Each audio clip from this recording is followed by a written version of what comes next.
Hi, I'm Kelsey Lutjen, and I'm going to talk to you about alley issues. If I were to get a horse in that had alley issues, I've gotten a bunch of them in before, the first thing I will do is take that horse to my vet. I think that, horses I don't think horses want to be bad. They want to do their job, and, they're usually kind creatures, and so that's the first thing I will look for, is soundness issues, or if they're sore or whatnot, or bleeders. Like I remember years ago we bought one that kind of had some alley issues, and we didn't pay very much money for her, but I took her to the vet, made sure she was all good there, and she was fine. She just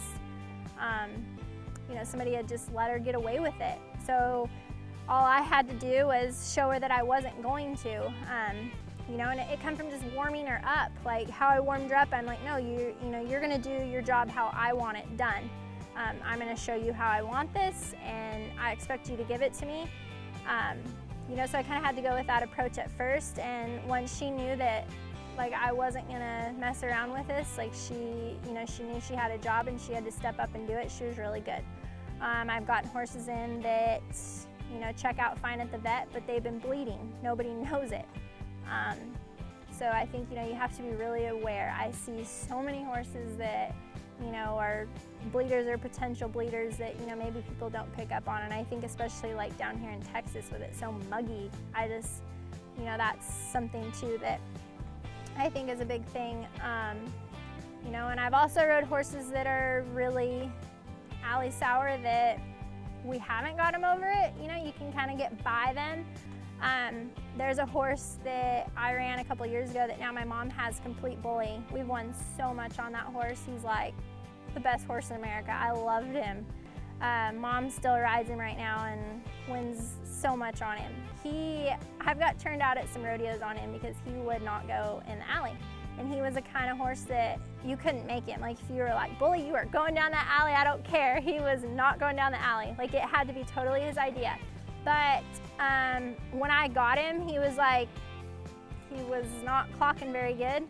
And I started giving him, we took him to the vet first, and then we started running him on Lasix, and that horse was bleeding. And so that was a big changer for him. Yes, still to this day, he might give you some trouble, but it's been a long time since he hasn't just gone in. And Mom ran him at the semifinals, the American, and he went down that big old alley. He's really good now, but he was just trying to tell us something.